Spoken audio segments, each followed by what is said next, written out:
So hey guys, আজকে আমি চলে এসেছি দ্বিতীয় বৃন্দাবনে, মানে আমাদের বাঁকুড়ার বৃন্দাবন। তো এই বৃন্দাবনে কিভাবে আসবেন, কত টাকা কুপন মূল্য, এখানে কি কি মন্দির আছে, তো এই ভিডিওর মাধ্যমে সব কিছুই জানাবো। তো ভিডিওটা পুরো দেখতে থাকুন। এটা বাঁকুড়ার নিউ বৃন্দাবন, নব বৃন্দাবন বলছে। আচ্ছা, কি এটার নাম আমরা দিয়েছি ত্রিধারা মিলন মন্দির। তো এখানে যারা আসতে চায় কিভাবে আসবে, মানে বাঁকুড়া থেকে? বাঁকুড়া থেকে ট্রেনেও আসা যাবে, বাঁকুড়া থেকে বাসেও আসা যাবে। ডাইরেক্ট একদম এখানে বাস আছে? বাঁকুড়া থেকে আপনি বাঁকুড়া একদম স্ট্যান্ডের থেকে ডাইরেক্ট গাড়ি পেয়ে যাবেন। আপনার তালডাংরা হয়ে পাঁচমুড়া আসবে আর কি। এগুলো বিষ্ণুপুর যাচ্ছে আর কি, তালডাংরা হয়ে পাঁচমুড়া। যারা এখানে আসতে চায়, এখানে কুপন মূল্য কত? মানে এখানে খাওয়া দাওয়ার কুপন মূল্য এখন 60 টাকা। এখন 60 টাকা বর্তমানে? বর্তমানে। আচ্ছা, এখানে কি কি মন্দির আছে? এখানে মন্দির বলতে আমাদের কৃষ্ণ রাধিকার মন্দির আছে, সেই মন্দির সাথে আছে আমাদের কালী আছে। পাশে আমাদের আছে হনুমানজির মন্দির, সেখানে রাম লক্ষ্মণ সীতা আছে। তার পাশে আছে শিবলিঙ্গ, শিবের মন্দির। আবার আমাদের একটু গেলে ওই দিকের পাশটাতে আছে, আমাদের ভাটার দিকটাতে আছে মা মনসার মন্দির।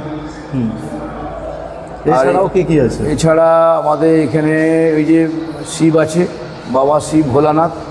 তাহলে এখানে থাকা খাওয়া সব কিছুরই ব্যবস্থা আছে। রুম ভাড়া পাওয়া যায়। রুম ভাড়া রেট আছে? 2 বেড 500 টাকা, 3 বেড 800 টাকা। দেখলাম একটা গোশালাও আছে নাকি? হ্যাঁ, গোশালাও আছে, সেখানে 50খানা গরু আছে। আমাদের একটা নিজস্ব মিষ্টির দোকানও আছে। ওই গোশালার দুধের থেকেই আমাদের সমস্ত মিষ্টান্ন তৈরি হয়। এছাড়াও আর কি কি আছে? এছাড়া আর সেরকম কিছু নেই। আমাদের এখানে আরও কিছু আমাদের করার চিন্তাভাবনা আছে। পিছন দিকে, গোশালার পিছন দিকে দেখলাম একটা কিছু কাজ হচ্ছে, পুকুর টুকুর আছে, এমনি কাজ হচ্ছে আমাদেরই, সেগুলো টুকটাক কাজ চলছে এখন। গোবিন্দ যদি করায় কিছু করা হবে, গুপ্ত বৃন্দাবনের চিন্তাভাবনা আছে, সেটা যদি হয় এখন। আচ্ছা আচ্ছা, জায়গাটার লোকেশন, এক্স্যাক্টলি লোকেশনটা কোথায়? জায়গাটা পাঁচমুড়াই কলেজ রোডের সামনে। এটা বাঁকুড়া পাঁচমুড়া তালডাংরা থানার অন্তর্গত এটা। আচ্ছা আচ্ছা, বাঁকুড়া থেকে যারা বাসে আসতে চায় এখানে অবধি বাস আছে তো নাকি? হ্যাঁ, একদম মন্দিরের সামনে নেমে যাবো, কোনো অসুবিধা নেই। যদি বলে আমরা মন্দিরের সামনে নামবো, নামিয়ে দেবে গাড়িতে।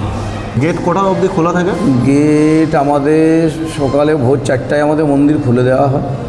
এরপর মন্দির গর্ভগৃহ আমাদের এমনি গেট খোলা থাকে বাইরের, কিন্তু গর্ভগৃহ বন্ধ 1:30টায় হয়।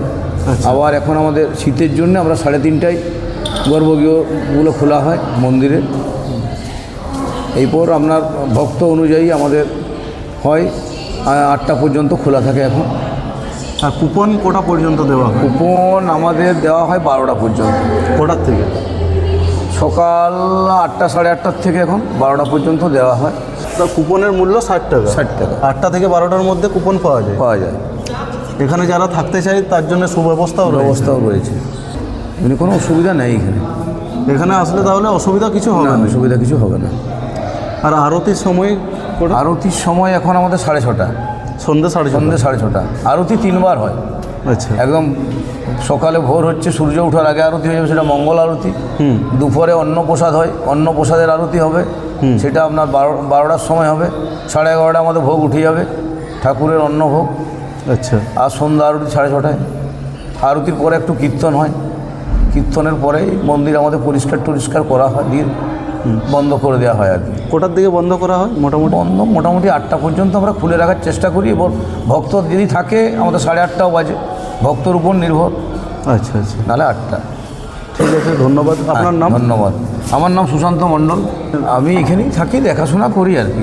আচ্ছা আচ্ছা, আপনারা যারা এখানে বাইক অথবা 4 চাকা করে আসবেন, এখানে পার্কিং এর সুব্যবস্থাও আছে, আপনাদের কোনো রকম অসুবিধা হবে না। কুপন না পেলে বাইরে প্রচুর খাবারের দোকান আছে, সেখান থেকেও খেয়ে নিতে পারবেন। এছাড়াও মন্দিরের বাইরে পেয়ে যাবেন ফুচকা, আইসক্রিম, পপকর্ন আর আমাদের বাঁকুড়ার বিখ্যাত ঝালমুড়ি। বাচ্চাদের খেলার জন্য পেয়ে যাবেন প্রচুর খেলনা সহ বাড়ির জন্য ছোট ছোট ঠাকুরের মূর্তিও। অবশ্যই আমাদের এই বাঁকুড়ার বৃন্দাবন একবার ঘুরে দেখুন মন্দিরের কি অপরূপ দৃশ্য। আজের ভিডিওটি এখানেই শেষ করছি। ভিডিওটি ভালো লাগলে শেয়ার করে দেবেন।